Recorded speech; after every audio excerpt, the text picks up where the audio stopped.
morning. Time to start day 3. I'm getting a little bit of a later start today because my neck and my back is pretty sore. Plus I have an entire day to get to Colorado and get settled in, and then tomorrow we'll be able to start riding some of the off-road stuff in Colorado. So I'm gonna get packed up here, go down and get some of the free breakfast from the hotel first, and then get loaded up. I want to go by Walmart and get a dry bag or of some sort just to throw some things in that I can just clip on and hang off of my luggage, just to open up the box in the back a little bit. I just don't like how things are pressing against each other. There's some delicate stuff back there like the drone and the camera equipment, and it's just it's really full, and I don't want to end up breaking anything when I shut it. So I need a little bit more room. There's some things that are in there that I could just stuff in a dry bag. Well,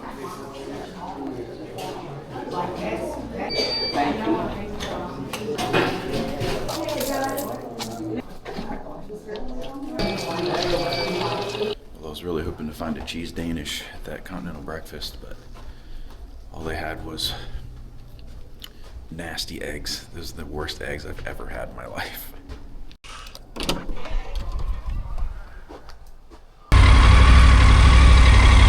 All right, when we're off, starting day 3, I have almost a full tank of gas, but I'm gonna top off on fuel because I want to be able to reset today's trip meter with a full tank of gas and maybe run this thing empty because I have the fuel bottle.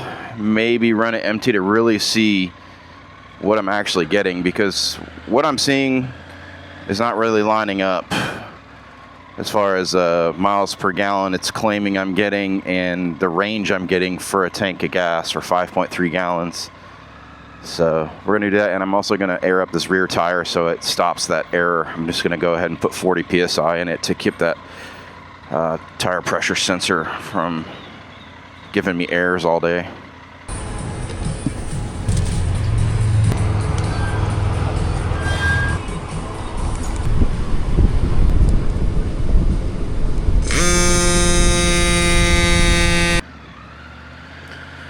All right, topped off. Let's go ahead and reset the trip. Number 1. We did 564 miles yesterday. I think it's about 560 or 580 today to get to Colorado Springs, but I've got that rear tire topped off, or more than topped off. It's got 41 PSI in it, and from what I read, the TPMS sensor goes off when it goes below 40, so I went ahead and just put 41 in there. And I don't see any errors as of now, so hopefully that fixed the issue. I wonder where all these guys are heading. There's 1, 2, 3, 4, 5, like 6 of them. Mostly on GS's. We still got 62 miles of range, but we're gonna go ahead and fuel here. It's a good gas station. And it's been fairly sparse along this 287 north, so I hate to get stuck without fuel. All right, we're gassed up. These guys are going to Amarillo and then to Redstone. I don't know where that's at. Said it's in the middle of the state somewhere, but that's where they're headed. They're in here eating at Sonic, so I'm gassed up. Got a pack of Jolly Ranchers just to have something sweet. And got ice in the bladder. So we got some cold water. And we're going to get back on the road, keep putting down miles. We have done 140 so far today. 140 miles in 2 hours. Well, 2 hours from now, minus the 10 minutes I spent in there. Which is weird because I feel like I've been averaging 80 plus miles an hour. These guys have been cruising at like 84, 85 miles an hour a decent amount of time, but we did have several towns we had to go through. So that slowed us down to like 40 miles an hour going through the towns.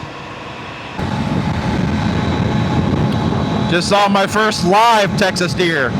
Seen several dead ones on the road, but there was one off the side of the road there and a bunch of scrub. Looks like she just heard something and stood up out of her bed as she was standing up, ears perked, looking that way. I was really hoping on this drive in Texas I would see some pronghorn from the road. If you don't know what pronghorn are, they're called pronghorn antelope, but they're not actually antelope. They look like something from Africa, but they're actually the only native ungulate to North America. They're the only native one. Like white-tailed deer, elk, mule deer, all those are not actually native. They came over from other areas over the land bridge. But I'm not sure if pronghorn are in North Texas or not. If they are, I hope I get to see some. Because if I see some pronghorn, I'll definitely stop and get the drone out and try to get some footage of them with the drone. So I just looked it up, and pronghorn are in the North Texas range in the Panhandle. It said the most common place for sightings is north of Amarillo, which is good because that's the next major city we're going through. We'll be there, I don't know, maybe an hour or so, but hopefully we'll see some, and if I do, it'll be the first time.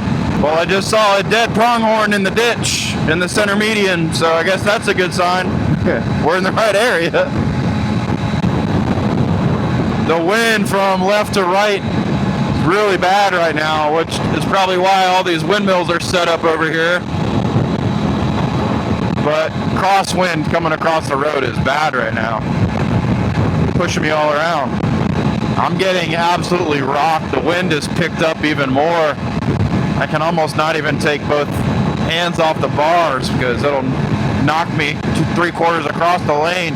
See like trash and like stuff hung up on the fence to my left, and it's just sticking straight out. The wind's blowing so hard. Almost out of Texas. Not too much farther.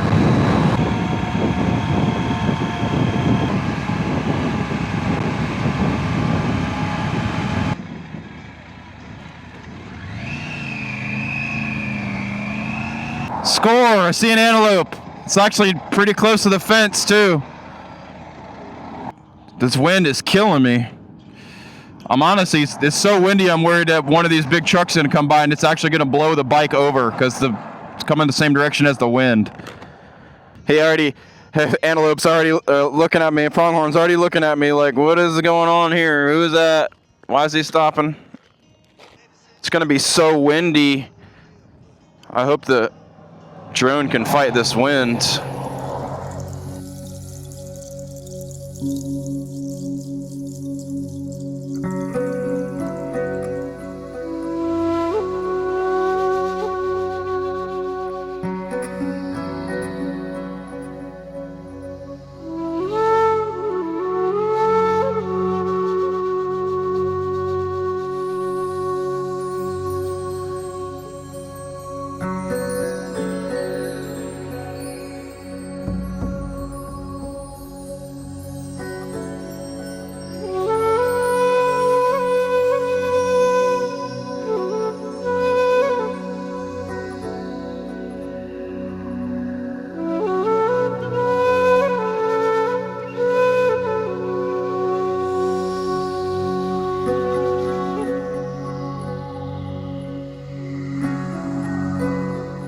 All right, well, that little drone was seriously fighting the wind, but we got some good shots of that antelope.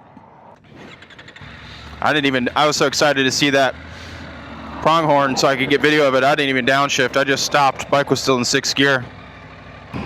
We are just about pretty much halfway the distance we need to go today. So I'm gonna stop in here and get fuel and something to eat and take a little bit of a break. All right, we're fueled up, body and bike. So we'll get back on the road here and about to leave Texas into New Mexico. And we've got 275 miles or 4 hours of riding to get to Colorado Springs. So not too bad. It's time for another 100-mile check-in. Mile 1500 of the trip takes us right to the Texas border and a little town called Texline. So after we pass through this town, we'll cross the border into New Mexico, and we'll just be doing a little corner cutting on New Mexico to get into Colorado. But that makes what that's Alabama, Mississippi, Louisiana, Texas. That's 4 states down and into the 5th state, and we won't be in the 5th state very long, and then into Colorado, our 6th state. All right, so my navigation screen is not working. It's like it's not connecting. I'm gonna try to turn the bike off. There's nobody behind us. I'm gonna try to turn the bike off, throw it neutral and turn the bike off.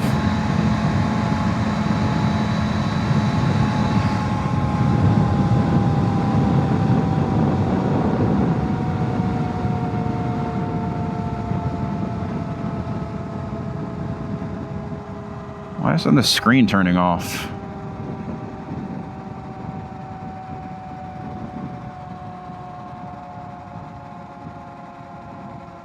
That's weird. The screen is connected with my key, but it's not turning off. Does the bike need to stop? How does that even happen? How in the world? Oh, there it goes.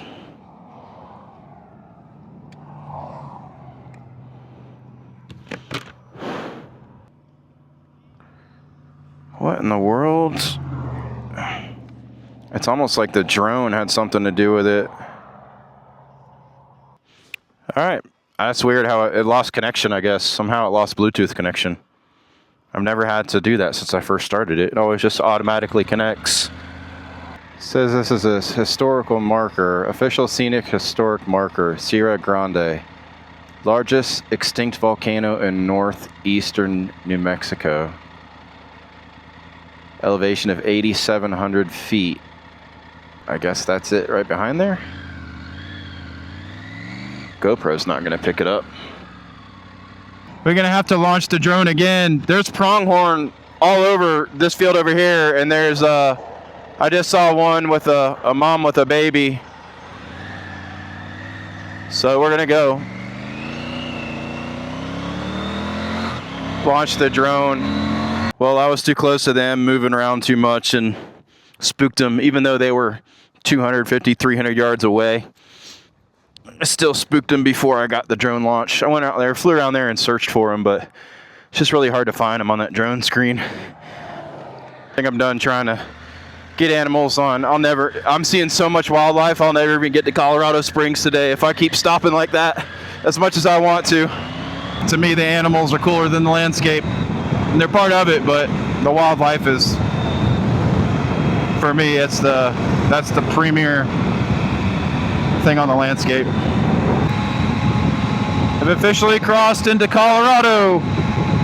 So that's the 5th state down now. State number 6. Already significantly cooler. Like to the point where I could probably put my jacket on now.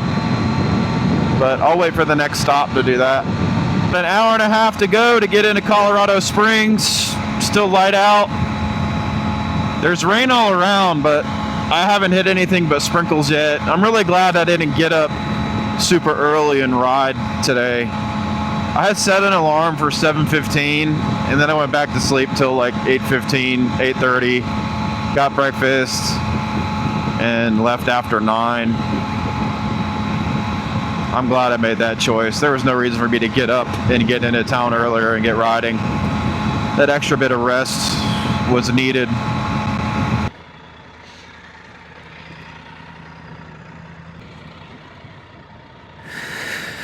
All right. We're jacketed up. Just in case I get a little bit of rain. I don't want to put my rain jacket on, really. If I do, I want it to be over top of this. That thing flaps us way too much. It's too big without the jacket underneath it.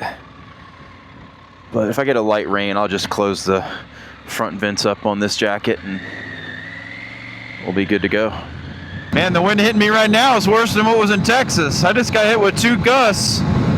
See if it happens again, but the bike was like leaned over to the left like 30 degrees, still going straight. It was literally almost pushed me off the road.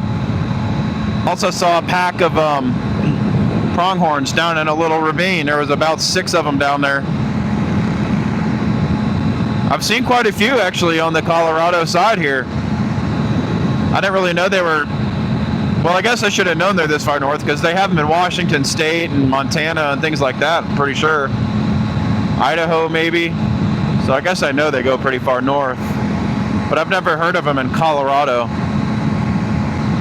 It's significantly less fatiguing riding with this jacket on and not having the wind constantly hitting you and all that. But it would have been even more fatiguing riding with this on in the heat that I've been riding in the last 3 days.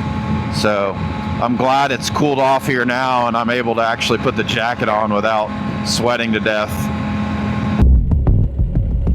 I just went down hard.